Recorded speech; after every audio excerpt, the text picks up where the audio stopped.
Kaluto mi o pinirito sa isda. paligid ko. Ako ni siyang anak guys. Ako ni siyang training ug saon pag prito. Nga, kumot-kumot yan ang isda pa guys. Pagkainan siya, unsa liway ni. Unsa yung buhaton nagwayron. Na, see, may, nani akong anak. Look at my daughter. I have to train this one. Ayan, saan mo? Sige siya pumunta na guys. Saan ako niya? Saan mo na niya? Nang harina. Saan niya? Ato ni siya. Ay, don't mention it. The bad word. Ayan. Okay. Kutsara. O, buta yung kutsara o. Kutsara ng harina. Muna siya.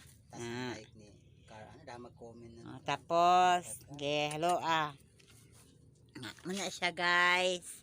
Muna akong anak butan. Na magprito na siya ron.